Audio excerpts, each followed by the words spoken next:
What is a realistic trade package for the New York Mets to land ace Luis Castillo, and should they pull the trigger? We're going to talk about it all on today's show.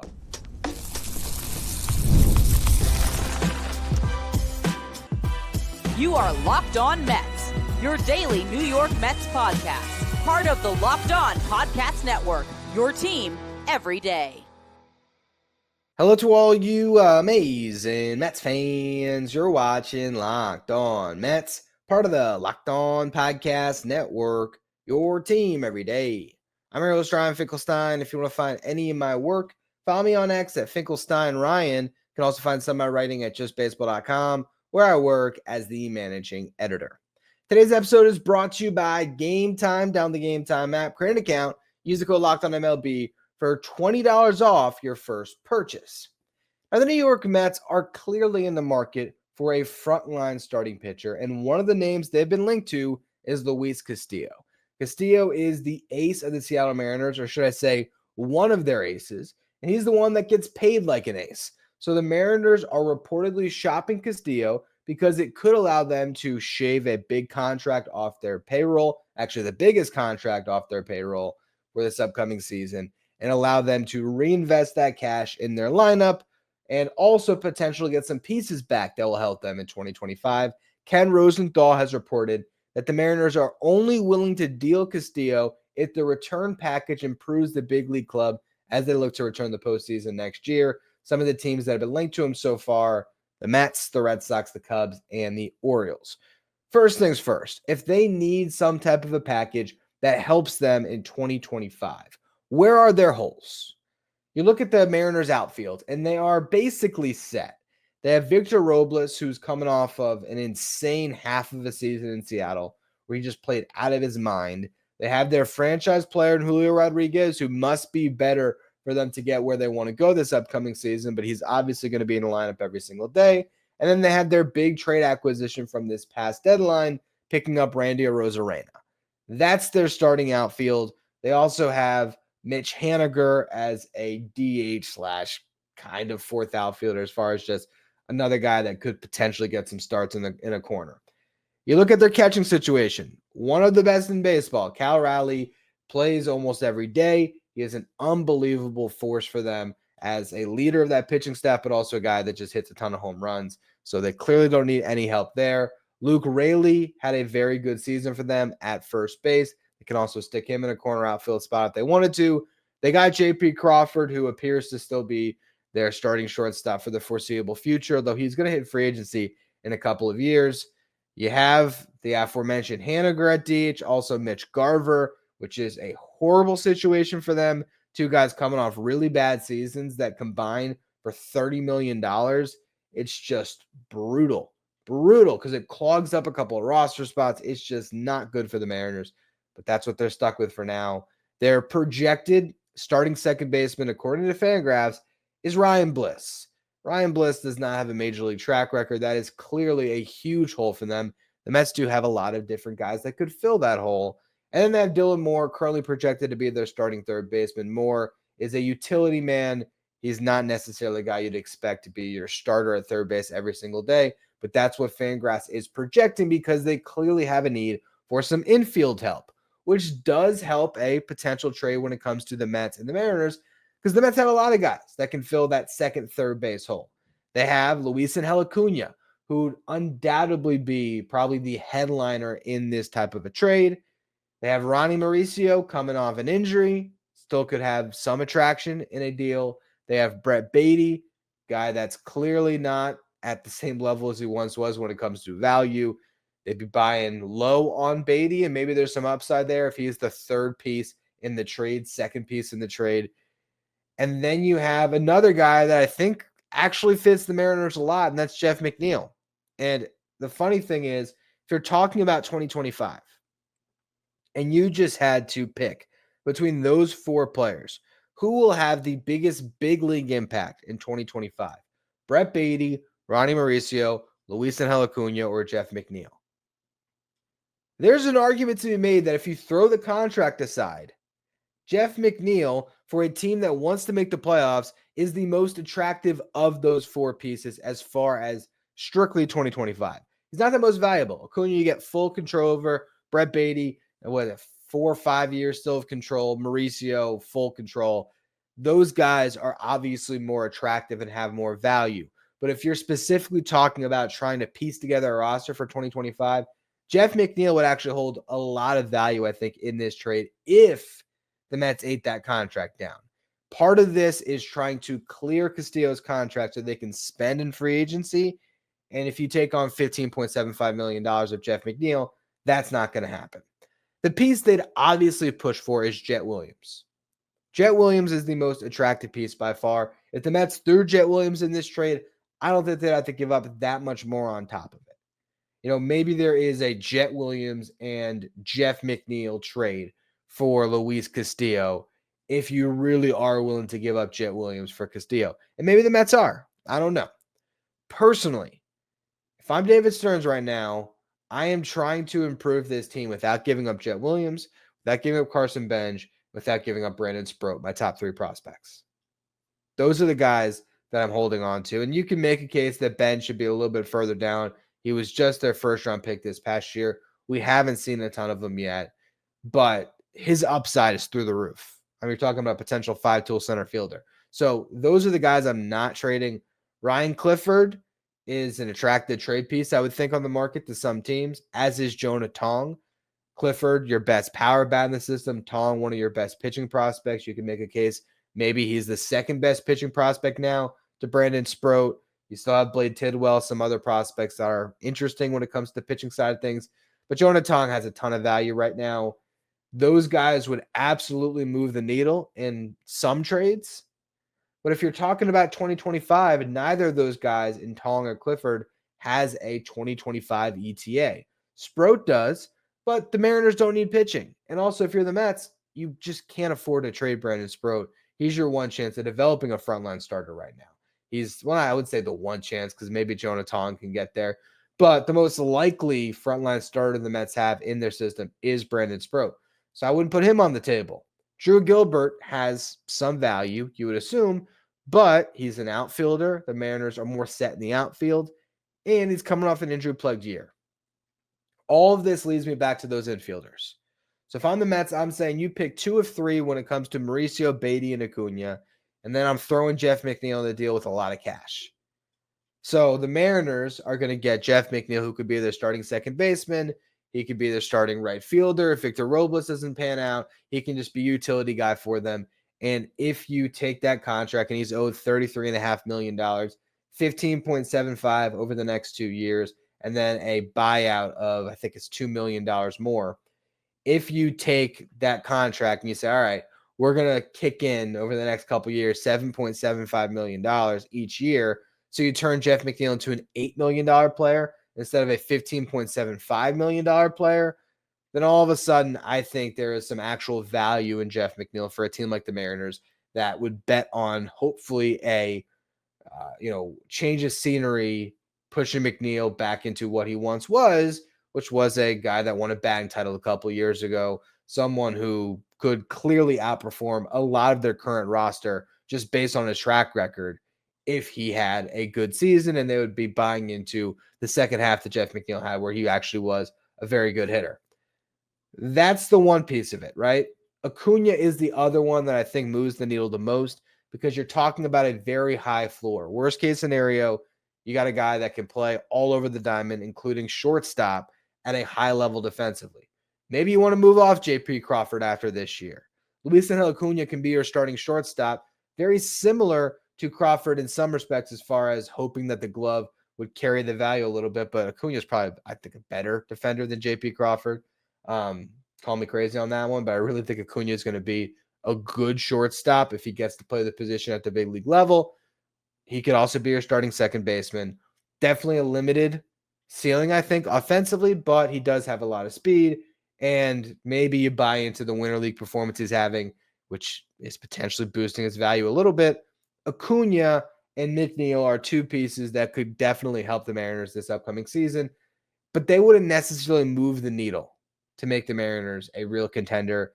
It would be about clearing the money, getting some useful pieces, and trying to probably continue to make deals and make things work to try to get that Mariners lineup up to at least a passable level so that their pitching can carry them and not be dragged down entirely by that offense.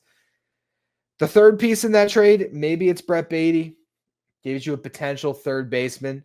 Maybe it's Mauricio. I don't know who they would value more. I would say probably Baty because he's just not coming off the injury, and he showed you he can play a competent third base last year, if not a good third base. And he's a left-handed bat, and the Mariners are pretty righty heavy. So that's sort of the basis of the trade for me, right? It's Acuña, Baty, McNeil. Now you're saying, can the Mets really get Luis Castillo giving up three pieces that are expendable to them? That's where I really don't know, and that's where I think you'd have to throw a fourth piece in there. Because of the Mets system, it's likely an arm, and I would think maybe an arm that makes a lot of sense is Noel McLean, a guy that has great stuff, a little bit raw. For the Mariners, he could develop into a starting pitcher in their farm system, but if not, they're going to have a really high upside reliever, if nothing else. So that would be a 4-for-1 trade with the Mets kicking in money too to get Luis Castillo a new ace. Is that the best the Mariners could do on the market for a guy that has been one of the most consistent starting pitchers in baseball since 2018? We're going to talk about that next. What other trade packages could be out there that are more attractive than the Mets? But first, though, a quick word from our sponsors.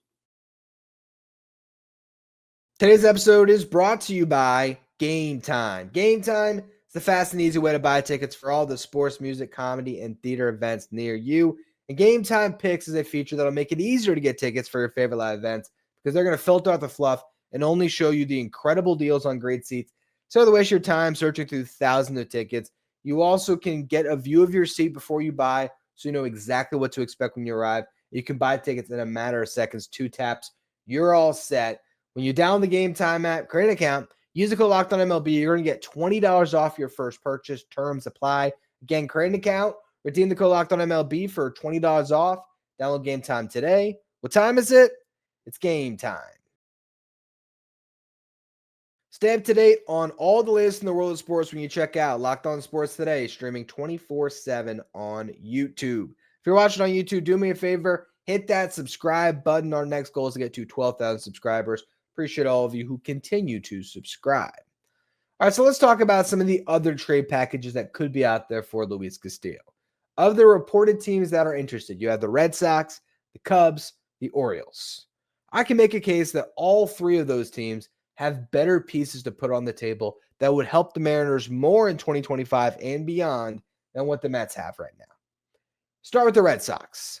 They already swung one big trade this offseason. They haven't been doing well in the free agent market.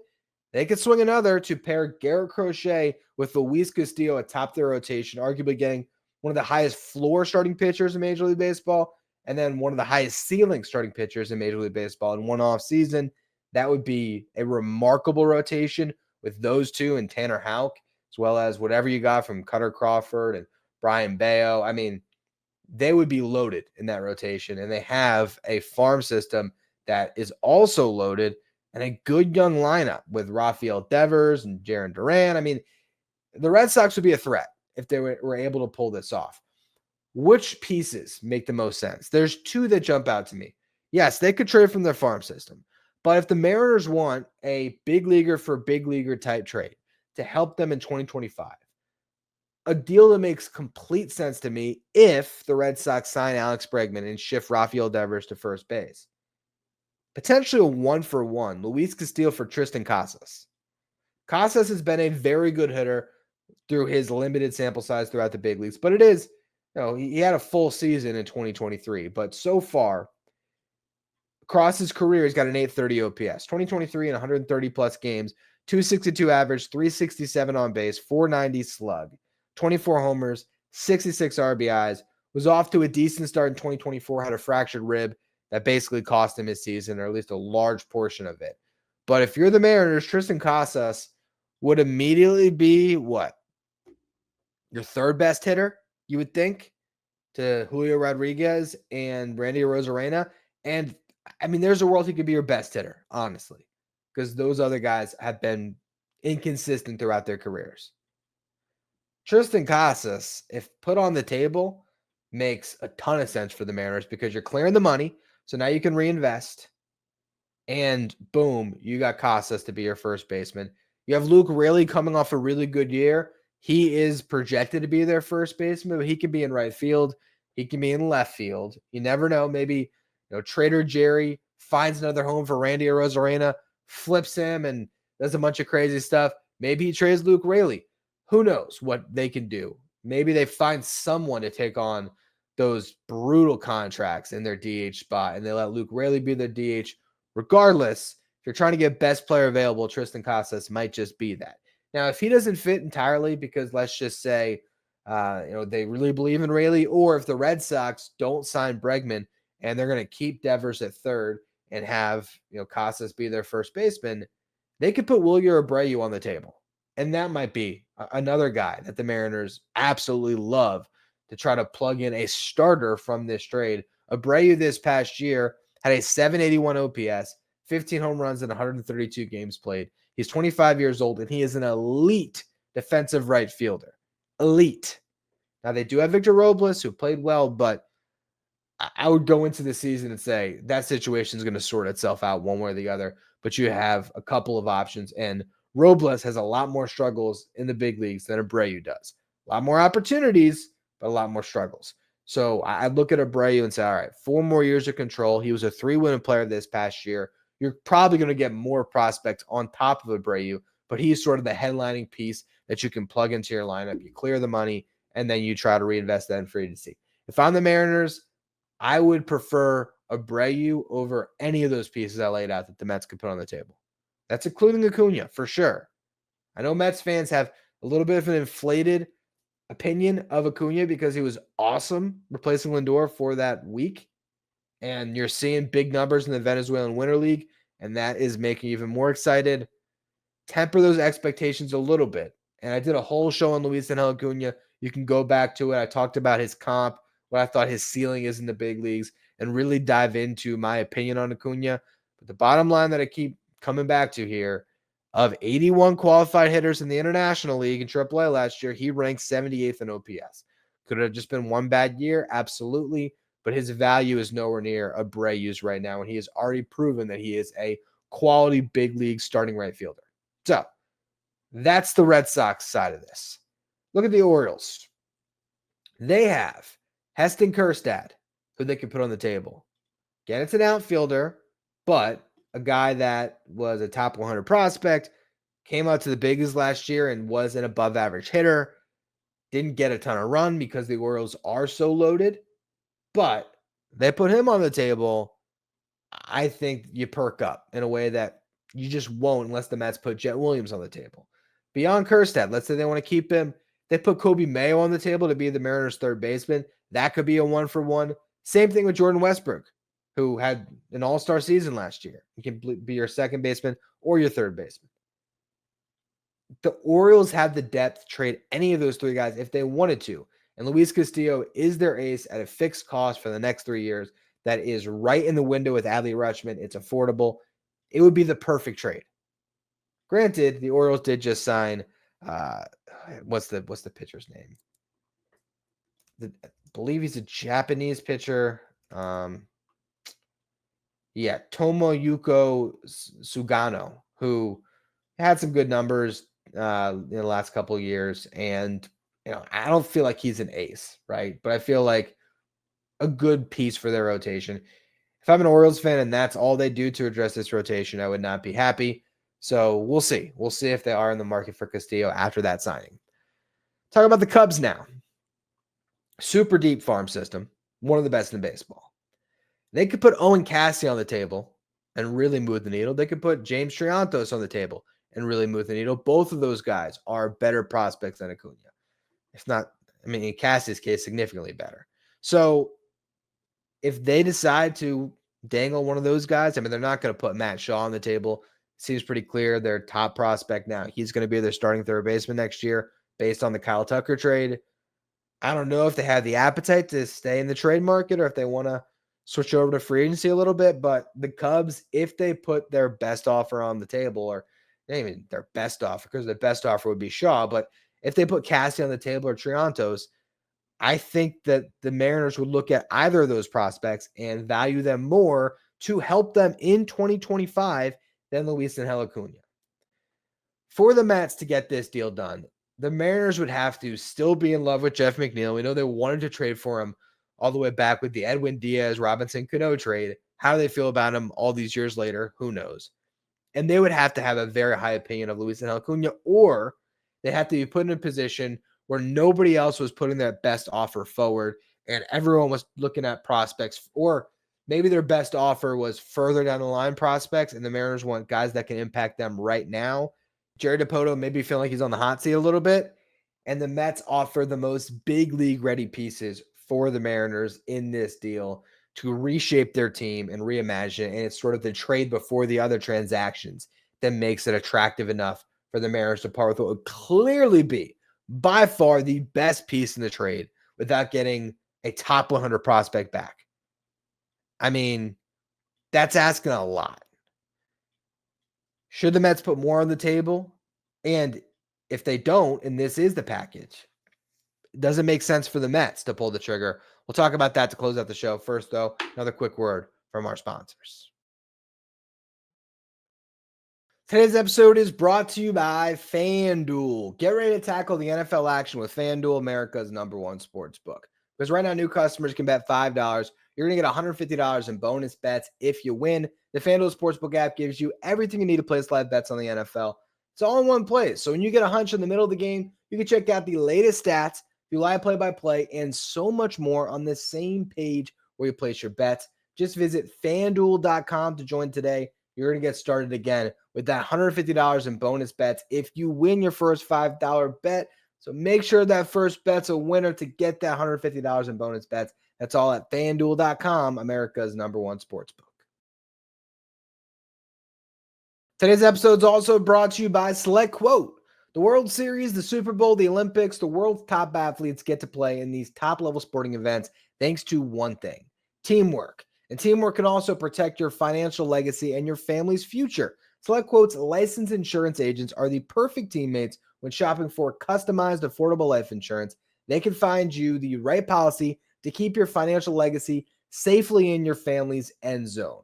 SelectQuote is one of America's leading insurance brokers with nearly 40 years of experience, helping over 2 million customers find over $700 billion in coverage since 1985. And these policies are more affordable than you think. You could get coverage for up to $1 million for as little as $20 per month. Get the right life insurance for you for less at SelectQuote.com/lockedon. Go to SelectQuote.com/lockedon today to get started. That's SelectQuote.com/lockedon. If you're an everyday listener to the show, make sure you become a Locked On Mets insider. This is our texting service where you get updates from me anytime news breaks on the Mets. You can ask me questions anytime. You can also take part in our Locked On Mets signed photo giveaways. If you want to be a Locked On Mets insider, find a link in the episode description. Go to subtext.com/LockedOnMets.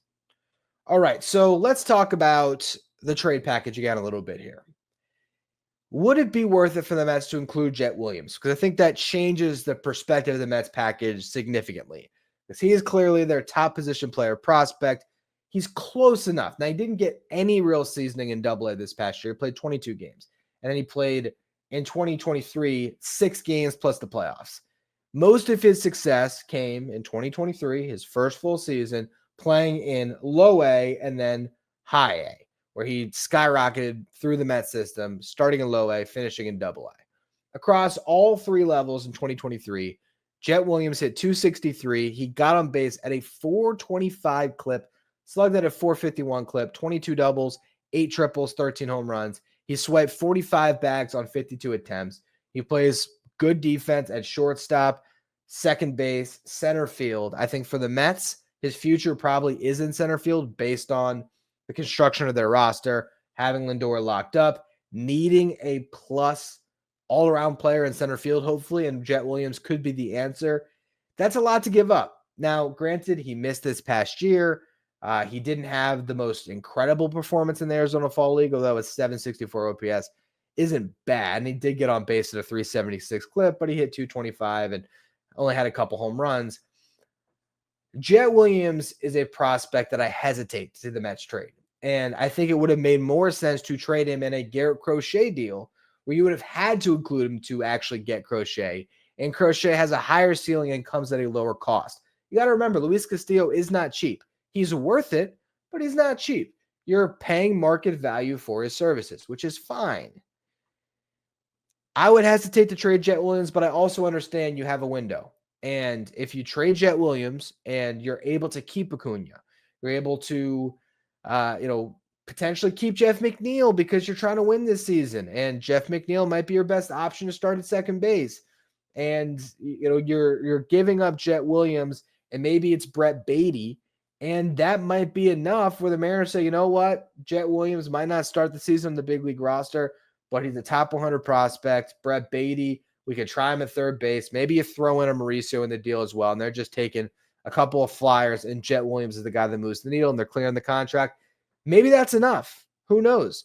And I think for the Mariners, that is a more attractive package than just getting a lot of the Mets guys that are expendable off their big league roster. The trade I proposed in the beginning does give them a lot of options to take at bats, but you're not going to get an impact player unless Jeff McNeil, reverts back to 2022 Jeff McNeil, or if Luisangel Acuña takes a massive leap. So, yes, it might make sense to include Jett Williams it definitely does from the Mariners' perspective. From the Mets' perspective, if it gets done, I can see it, and I wouldn't hate it. With that said, you can sign Sean Manaea right now for cash. That's it. Will Salmon had a report today in The Athletic. And actually, I almost hesitate to call it a report because it was a story in The Athletic talking about the Mets thinking and how Steve Cohen won the day and was taking charge when it came to Juan Soto, and now it's back to David Stearns offseason.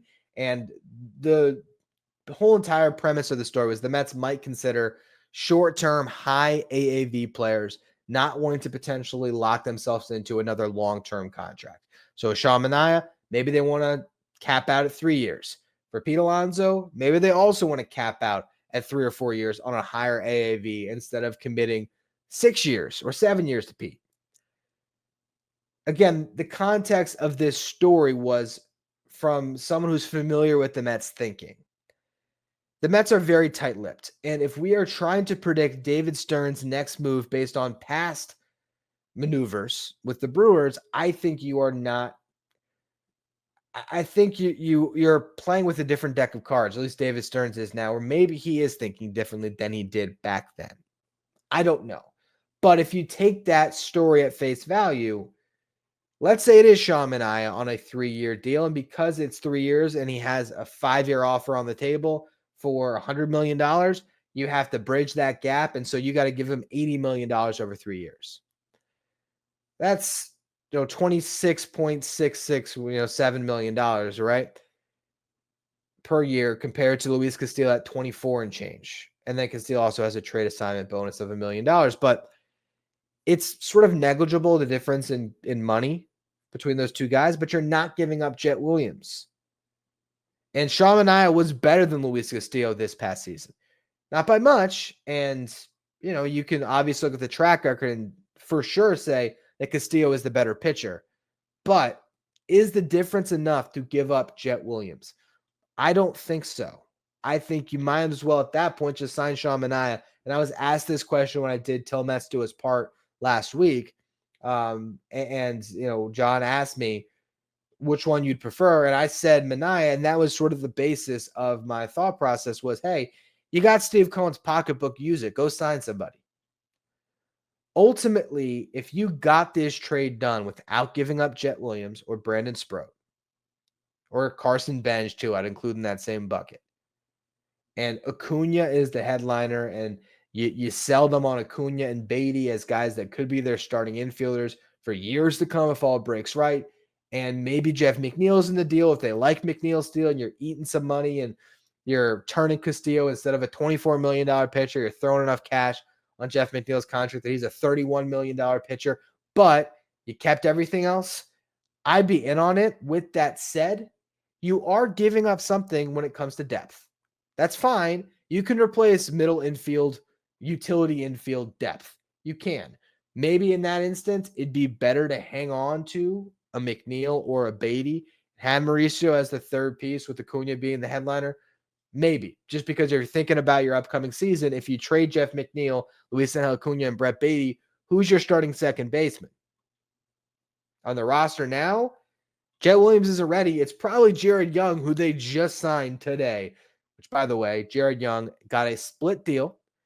This is a brand new major league contract, so to speak, but really it's a split deal. So he gets a 40-man roster spot. If he's in the big leagues, he'll get, $1 million, something like that. If he's in the minor leagues, he's going to get whatever the salary is, but he's able to be optioned up and down. Over the past 4 years in the minor leagues, Jared Young, who is 29 years old, has hit 274 with a 370 on base, 488 slug, 124 WRC plus, WRC plus, measures hitters on a league average of 100, so he's been 24% better than your league average hitter.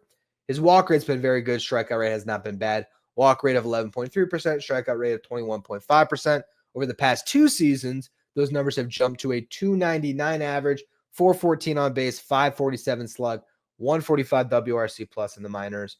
Walk rate climbed a little bit to 13.7%. Strikeout rate 20.7%. This is a very good 4A hitter that has not had success in the big leagues yet, but hasn't had an opportunity. Went to the KBO in the middle of last season and had an OPS of 1080, basically. So, yeah, there's some hope there. There's some power in his bat. He's a lefty when it comes to his swing. Obviously, a right-handed fielder. He's a utility man. He plays second, third, left, and right. He does give you more depth, but I don't think that they signed Jared Young to be your starting second baseman. So if you clear all those guys out, you're probably re-signing Jose Iglesias. Maybe there's another infielder you can find. It does really gut your utility man depth. You're then, if you do trade Acuña, Baty, and McNeil, you're relying a lot on Ronny Mauricio being healthy and actually providing something. I would do it. I would. Absolutely. There's no doubt about it. You're not giving up any piece of significant consequence for an ace. But if you ask me again, in a vacuum, who do I want to see the Mets acquire to be their ace or their frontline pitcher along with Kodai Senga in 2025? My money is still on Sean Manaea, finding the right deal there, rolling with what worked last year, because I really think as much as fans are looking at this rotation and saying it's not enough to win at a serious level, I really believe you sign Sean Manaea and your rotation is good enough. And that's what we're going to talk about on tomorrow's show. How high do the Mets have to set the bar for this last starting pitcher they acquire? Do they really need to get that true ace? Is this team really an ace away, or can they get by? So if you want to tune into that show and you're watching on YouTube, make sure you hit that subscribe button. If you're listening on the audio side, follow, rate, review wherever you get your podcasts.